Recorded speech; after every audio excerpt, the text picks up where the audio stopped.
everybody, it's me, Vivi. Welcome back to my channel. If it's your first time here, welcome. If it's not, thank you for coming back. I hope you subscribe. I hope you what can I talk? Subscribe and hit that bell notification icon so that you could be notified whenever I drop a new video. Without further ado, let's get back to business. As you could tell by the title, this video is 5 things that I dislike about Barbados and why I decided to stay even though all these things exist or happen in Barbados. So for context, I've lived in Barbados for 2 years, so this is my perspective from a foreigner coming to Barbados to live here. I live here because of education. I'm here because I go to school in Barbados, so that's my main reason. So I wouldn't leave without completing my degree. I mean, if I really had to, I would, but there are other campuses in the Caribbean, so I stay here and I've liked it so far. It's really fun and all the people I've met are extremely incredible. I've met a bunch of awesome, amazing people. I can't imagine meeting them anywhere else besides Barbados. It really added something special to my life. But everywhere has its pros and cons, and I'll try not to make this video very negative. Sure, Jan. Because as you'll see, as I go listing the things that I dislike about Barbados, these things kind of end up being the things that I kind of like and things that win me over about Barbados. So these things have like 2 faces, and here we go. The first thing that I dislike about Barbados is the amount of vehicles that are here, the amount of vehicles that people own, and the amount of vehicles that are on the street at one point in time. I think it's very polluting. Like when you walk down the sidewalk and cars are just passing you by, there's soot everywhere, there's black stuff in the air, and it really does get on my nerves. I caught tonsillitis and I only caught it when I came to Barbados. Never had it before. It's mostly a lot of minibuses, public transportation buses that give off this thick pollutant in the air. But on the flip side of that, right, that makes it extremely easy to go from one side of the island to the next. And for $350 Barbadian dollars a person, regardless of how far you're traveling, it's $350 to go that far. And that blows my mind how that system works, because back home, I'm from Belize, we get charged based on how far we're going. So if you're going from one town to the next, that's one price, or one town to 3 towns away, that's the next price.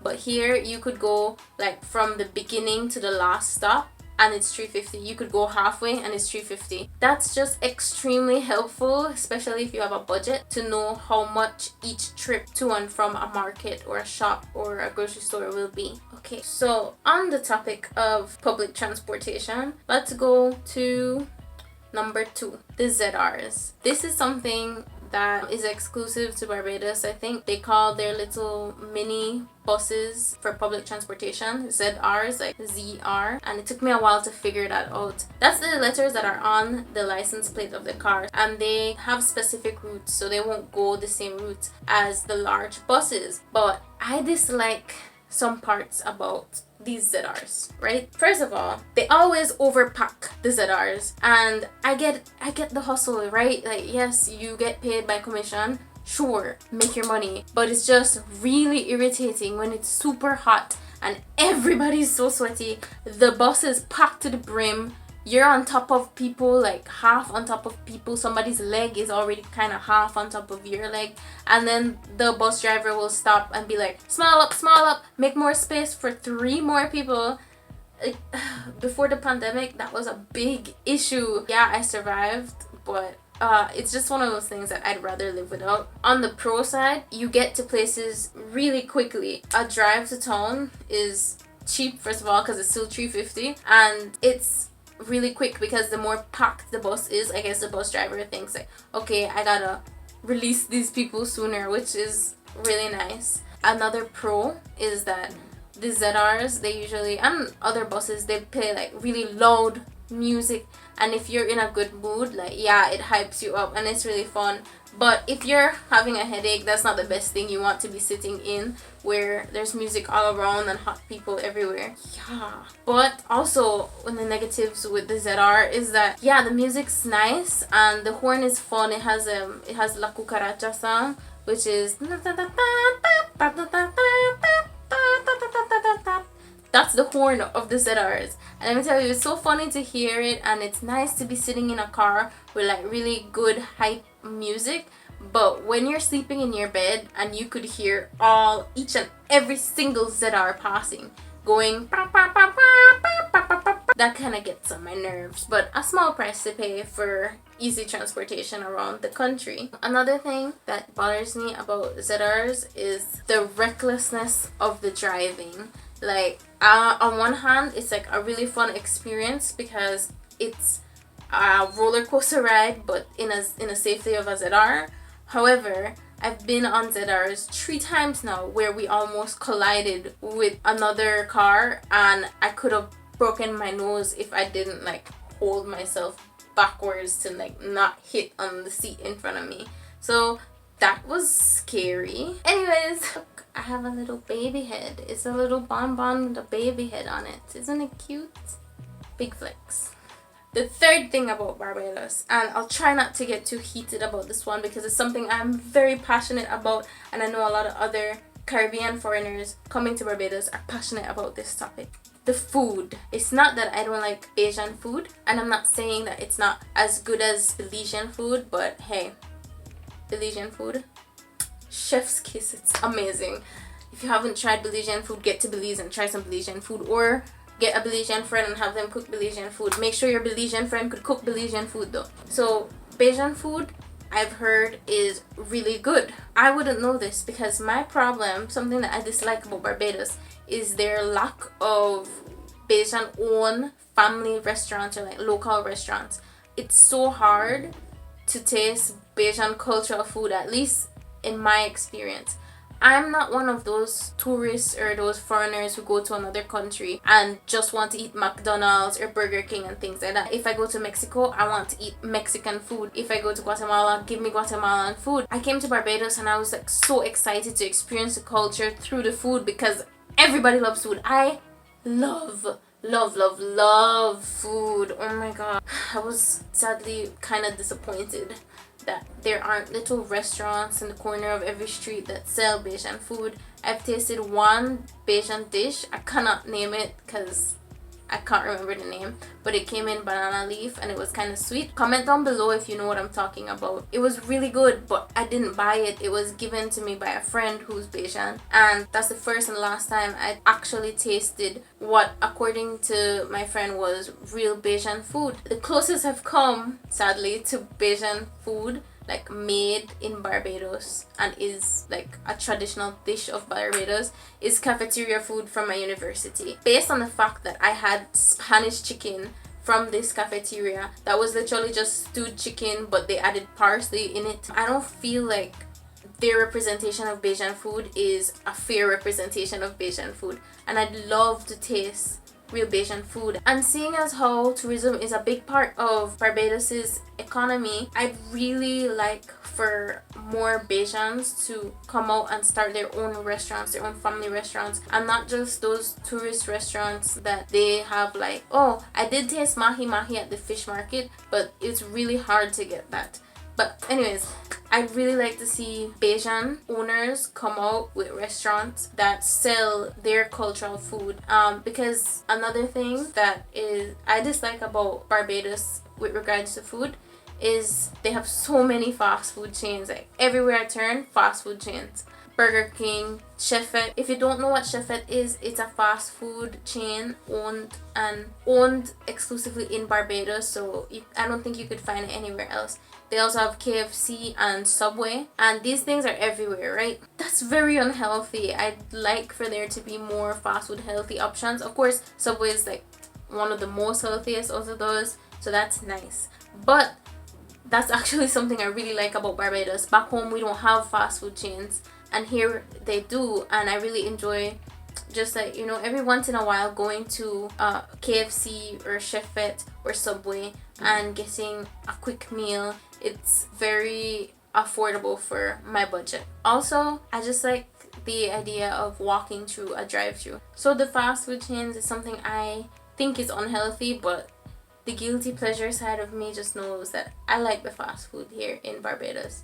So the fourth thing is the language barrier. And I know what you're thinking, but Vivian, English is Barbados's official language. Yeah, it is, and so is Belize's official language. They're both English. But the thing is that Barbados and Belize have their own dialects. When I came here for the first time, I thought that maybe they could kind of understand, and when I would casually speak to a Bajan person, they wouldn't be able to understand me. And then I understand, like, I'm in a new country, so I had to be extremely careful to use very proper English and talk very slow, because from what I've heard from other people from other countries is that Belizeans talk like really fast and it's kind of hard to understand. So I had to like take mental check of that and then adjust to it. But then there are a few Bajans that talk with dialect, right? Fine, I have to adjust to that. But they get upset. The problem is that they get upset when you ask them, please repeat, or could you say that differently? Because I'm not understanding you. And yeah, I get it's frustrating to be repeating yourself, but give me a break. Give a little break. Like, if they're trying to understand you, don't get too angry. It's usually like taxi people or people who are like serving you food and stuff like that. I guess they probably had like a hard day, but they just don't want to repeat themselves. Most of my friends and the people that I've become closer to over the past few years, they're very understanding, and like if I ask like what does a phrase mean, they'll explain it for me. And that's something that is something I really love about Barbados, is that it's somewhere that seems so close to home, but just coming here, it's a completely different culture, and there's so many phrases, and the dialect is so nice to learn and hear and to understand what they're saying over time, because they have so many funny phrases, so many funny sayings, and they have like little slang words for things, and I won't even attempt to try and say it because I don't want to butcher it, because it sounds really nice and unique when a actual Bajan person says it. If you've never heard a Bajan person talk and like the most you've heard is Rihanna, like, come to Barbados, because it's way more than just Rihanna, the way Rihanna talks, right? Okay, now the fifth and final thing I think isn't just Barbados, but I've experienced it mostly here in Barbados, and it's that taxi prices are extremely high, specifically for foreigners. So a story time to go with this. One time, me and my friends were out at some bars partying, and then we decided, okay, I want to go home now, and we stopped a taxi that was just waiting on the street, and this taxi gave us a set price. They're like, yeah, for all of you it'd be this much. Has my nose ring been crooked for that long? Okay, so he gave us a set price. We get in the taxi, and then on our way, the taxi is like really bragging and talking about how he is like the number one choice for foreigners, and that he always drives the foreigners anywhere they need to go, and that yeah, he's really popular, he gives them the best service, everything, and he gives us business cards, everything, right? When we get to our destination, he gives us a different price than what he said before we got in the car, and at this point we've already traveled from the place. We can't just like not give him the money he's asking for, so we kind of felt scammed and obligated to give him the money. Plus we were right outside of the security booth of our campus dorm, so we didn't want to cause a scene. As then we hear from our own Bajan friends that people who drive taxis do that to their tourists, and I was aware that it happened. Even in Belize sometimes it happens, but I never knew that they would scam us so much, because the amount that he was asking for was just drastically different. But on the flip side of that, I've had some of the best taxi experiences here in Barbados, because when you actually find an honest, hardworking taxi person, they are the best. they will accommodate you. They'll be very accommodating. If they can't accommodate a time that you need to be picked up, they recommend other trustworthy taxi people that they know and that they think you might trust as well. And they even like give discounts, group discounts, when they know it's time that students would be leaving the country. Foreign students will be leaving the country. They make package deals to pick people up and take them to the airport. But I have had one other crazy taxi experience, and I'll save that for a story time on this channel. So stick around if you want to see that. It was crazy. Yo, I can't believe we lived through that.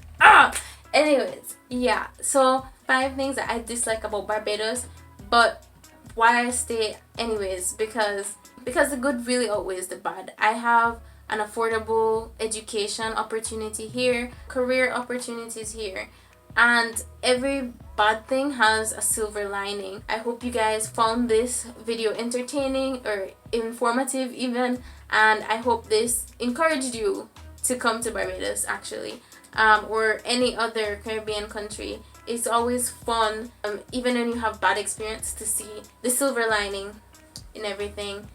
Yeah, I'll probably make a more in-depth video of all the things I love about Barbados, because there are quite a few, and there are small things that people kind of take for granted that I think you shouldn't take for granted. Comment down below and let me know what's something you dislike about your own country. In my country, I dislike how poor the infrastructure is with regards to roads and highways. Like, there was flooding recently, and it was so sad to see major highways just crack, break, just crumble because of flooding, which is something you'd think that they'd plan ahead for, and I'm sure they tried to. But yeah, let me know what's the tea in your country. Subscribe down below to be a part of the Forehead tribe. Unite.